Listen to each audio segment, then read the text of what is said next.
You're doing fine. That's what you tell yourself. You've got a job. Maybe a relationship. You pay your bills. Nothing is technically wrong. But there are these moments. 2 a.m. lying awake for no clear reason. The drive home from work when you sit in the car a little too long before going inside. A Sunday afternoon that somehow feels heavier than it should. In those moments there's a feeling. A low, steady hum. Like something was supposed to happen by now. And it didn't. You look at your life and it doesn't quite match the picture you had in your head at 22. Not in a dramatic way.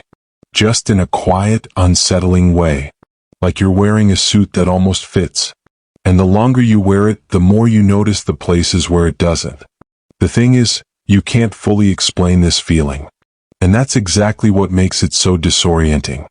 If that resonates with you, this video is for you. Because what you're feeling isn't a crisis. It's a signal. And understanding what it's actually signaling, that changes something. In this video, we're going to walk through 5 specific psychological reasons why men in their 30s begin questioning their entire life. Not in a "you're broken" kind of way. In a "here's what's actually happening underneath all of this" kind of way. Because most men who go through this don't talk about it. They process it alone. They stay busy so they don't have to sit with it. And that works, for a while. But the questioning doesn't stop. It just gets louder. So instead of pushing it down, we're going to name it. We're going to look at the psychology behind it. And by the end, you'll understand why this period of life, as uncomfortable as it is, might be one of the most significant things that's ever happened to you. Let's get into it. Here's something that doesn't get said enough. The 30s are psychologically one of the most disorienting decades a man can live through. Not because of what happens to you, but because of what happens inside you. This isn't the classic midlife crisis. No sports car. No dramatic implosion. It's quieter. It's a slow erosion of certainty. You stop feeling sure about who you are, what you want, whether the direction you're heading is actually yours. Developmental psychology has a name for this period, a phase when men unconsciously begin auditing their life, their career, their relationships, their sense of self. Not because something went wrong, but because something is shifting. Erik Erikson captured it well. He described men in this period as being caught between 2 questions that arrive at the same time. Am I building something real? Am I becoming who I actually want to be? When both of those feel uncertain simultaneously, the weight is enormous. And most men have no framework for it. They were never taught to ask these questions. They were taught to move, to produce, to perform. So when the questions arrive anyway, and they always do, it feels like something is wrong with them. It's not. It's developmental. And here are the 5 reasons it happens. Reason 1, the deadline that was never real. At some point in your teens or 20s, you absorbed a story. By 30, you'd have it figured out. The career, the relationship, the direction, the identity, the feeling of being sorted. Nobody said it directly. But it was everywhere, in movies, in family conversations, in the way people talked about people who hadn't settled down yet. 30 became a deadline. And like most self-imposed deadlines, it created 2 things at once: motivation and dread. The motivation carried you through your 20s. It gave you a target. But then 30 arrived. And you looked around and you didn't feel sorted. You felt in progress. Still uncertain. Still figuring it out. And the story in your head said, you should be further along than this. That gap, between where you are and where you thought you'd be, doesn't just feel like disappointment. Feels like failure. Even when, objectively, you're doing fine. Here's the truth. The deadline was never based on reality. It was a social script. A cultural shorthand that got mistaken for a psychological fact. Research on adult development consistently shows that a stable sense of identity, really knowing who you are and what you want, doesn't solidify for most people until the late 30s or early 40s. You're not late. You're measuring yourself against a schedule that was made up. But the damage the deadline does is real. Because once you believe you're behind, you stop making decisions from clarity. You start making them from panic. And panic is a terrible architect. You take a job not because it's right, because time feels short. You make a choice not because you want it, because you feel like you should have figured this out by now. The deadline doesn't just create pressure. It shapes the life you build from that pressure. And if the deadline is the first weight men in their 30s carry, the second one is harder to put down. Reason 2, the comparison loop. There's a particular kind of pain that doesn't have a name, but every man in his 30s knows it. You're scrolling through your phone, or you run into someone from college, or you hear someone mention a promotion, a house, an engagement, a business they built. And for a fraction of a second, before anything rational kicks in, something in you flinches. Not because you're jealous, or not only because you're jealous, but because their progress is evidence. Evidence that progress is possible. And if they can do it, and you haven't, then what does that say about you? That thought moves fast. It doesn't announce itself. It just lands quietly and settles. This is the comparison loop. And it hits hardest in your 30s because this is the decade when people's lives start to diverge dramatically. In your 20s, most people are similarly uncertain. In your 30s, paths split. Some people accelerate into clear trajectories. Others are still searching. The ones who accelerated, you see them. They're visible. They post about it. The ones still searching, they're quiet. Like you. So you end up comparing your internal experience of uncertainty, the doubt, the confusion, the unfinished feeling, against someone else's external performance. That's never a fair comparison, but it feels accurate. Here's the psychology beneath it. When a man has been taught to measure his worth almost entirely through external achievement, comparison doesn't just feel competitive. It feels existential. It's not, they're doing better than me. It's, I am less than them. That's a different kind of hurt. And it's one that rarely gets named out loud. But comparison at least has a clear object. What comes next is harder to locate, because it happens without you noticing. Reason 3, identity drift. At some point in your 30s, gradually, without a clear moment you can point to, you become someone you didn't entirely choose. Your job, your habits, your relationship patterns, the way you spend your weekends, the conversations you have, the ones you don't. None of it was planned. It accumulated. And one day you look at the life you've assembled and something doesn't feel right. Not because anything is obviously wrong, but because if you were starting fresh, knowing everything you know now, you're not sure you'd build the same thing. The life wasn't wrong. It just wasn't chosen. This is identity drift. You spent your 20s reacting to opportunities, to relationships, to what people expected of you. You said yes. You adapted. You kept moving. And then in your 30s, the pace slows slightly. More routine. More stillness. And in that stillness, the question appears. Is this actually me? The discomfort you feel when you ask that question isn't weakness. It's your sense of self trying to catch up with the life you've been living. Carl Jung described this as individuation, the slow, often uncomfortable process of separating who you actually are from the roles and expectations you've unconsciously absorbed your entire life. In plainer terms, your 30s are often when you ask for the first time who you are when nobody's watching, who you are when the performance stops. That question isn't existential collapse. That's maturity arriving, late but on time.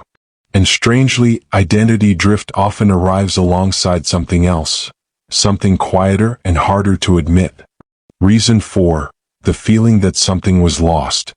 There are things you wanted once. A creative path you didn't take. A relationship you let go of, or that let go of you. A version of yourself that felt more alive. Most men in their 30s carry a quiet inventory of these. Not loudly. Not dramatically. Just present. In the background. Sometimes it's specific. A choice you made, a road not taken. Sometimes it's harder to name. Just a vague feeling that some part of you got left somewhere along the way. This has a name, unlived life. The accumulation of unchosen paths. Abandoned possibilities. Desires that got set aside because life moved fast or the timing was wrong, or you told yourself it wasn't practical. And in your 30s, that unlived life starts to speak. Not with anger, with grief.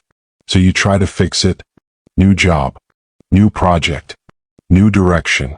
You move faster as if the feeling is something you can outrun. But sometimes the feeling stays. Because what you're actually grieving isn't something outside you. It's a version of yourself you're mourning. And grief is something most men were never taught to sit with. So it comes out sideways.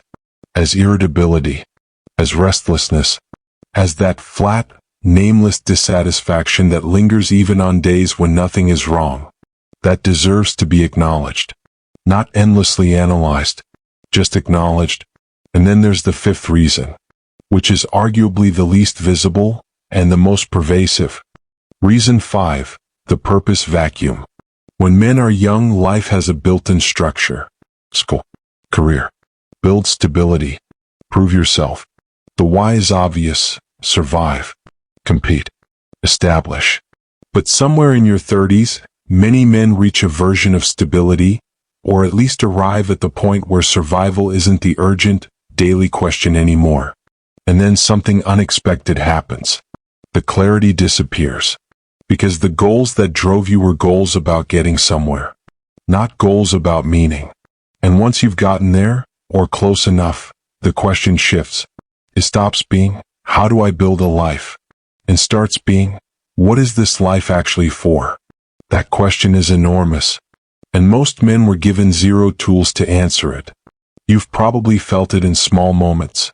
Sitting in a meeting on a Wednesday afternoon, doing something you're competent at, maybe even something you're good at, and suddenly feeling genuinely confused about why any of it matters. Not dramatically, just a blankness. Viktor Frankl, who spent years studying what happens to people stripped of all external meaning, called this state existential vacuum. It doesn't look like despair. It looks like going through the motions, drinking a little more, watching a little more, working harder without knowing why, being fine on the outside, and quietly hollow on the inside. In a culture that teaches men to achieve, but rarely asks men to reflect, this isn't rare. It's almost predictable. And most men have no idea that what they're feeling has a name. If you've recognized yourself in any of this, the deadline, the comparison, the drift, the grief, the emptiness, there's something I want to say directly. You've probably been managing this alone, keeping it quiet, not burdening people with it, telling yourself it's not serious enough to actually talk about. There's something almost respectable in that. But there's also a cost. Because the things that go unnamed don't disappear. They accumulate. The man who spends years managing his inner life in silence, staying functional, staying productive, staying fine, often arrives one morning at a kind of exhaustion that sleep doesn't touch. Not because something broke. Because he's been carrying something heavy, alone, for a long time. And there's a specific loneliness in that. Not the loneliness of being by yourself. The loneliness of being in a room full of people, a relationship, a job, a life, and feeling like none of it can quite reach what's actually happening inside you. Like you're present and unreachable at the same time. Most men in this place aren't in crisis. They're in transition. And that distinction matters. Because a crisis requires rescue. A transition requires honesty. The questions you're carrying aren't signs that something has gone wrong. They're signs that something is trying to change. So where does this leave you? First, knowing these 5 things doesn't fix them. But it changes your relationship to them. When the deadline pressure arrives, you have somewhere to put it now. The timeline was invented. The real one is yours to build. When the comparison loop starts, you can catch it slightly earlier. You know what it's actually measuring. Not your worth. Your anxiety. When you feel identity drift, that quiet mismatch between the life you have and the life that feels like you, that's not failure. That's readiness. You can't build something more intentional until you're honest that the current version isn't quite right. The grief for unlived possibilities is worth sitting with briefly. Not as self-punishment. As information. The things you grieve are usually pointing directly at the things you still want. That's useful. And the purpose vacuum, when the old goals stop being enough, that's not emptiness to fear. That's the first honest question about what comes next. Here's the practical shift underneath all of this. Stop trying to fix the feeling. Start trying to understand it. When you feel stuck, before you reach for a solution, get quiet for a moment and ask one question. What is this feeling actually about? Not what should I do? Not how do I solve this? Just, what's true here? Most men in their 30s don't need a dramatic overhaul. They need 10 honest minutes, a journal, a long walk, a real conversation with someone they trust. The willingness to stop managing the feeling long enough to actually hear it. The questioning you've been carrying isn't a malfunction. It's your psyche doing exactly what it should, pointing toward a life that fits better. The men who push that signal away stay stuck. Not dramatically, quietly, indefinitely. The men who take it seriously, who close the gap slowly between who they are and who they want to be, those men change. Not overnight, but in ways that actually last. I want to leave you with one question. You don't have to answer it now. Just carry it with you. If the version of yourself you most respect could look at your life today, what would he want you to stop avoiding? Not what would he want you to achieve. What would he want you to stop avoiding? That question taken seriously tends to move things. If something in this video landed for you, leave a comment below. Not a summary. Just a word or a sentence about what this touched. Because I think there are far more men carrying this quietly than anyone admits. And sometimes knowing someone else feels it too is enough to make it feel a little less heavy. Take care of yourself. See you in the next one.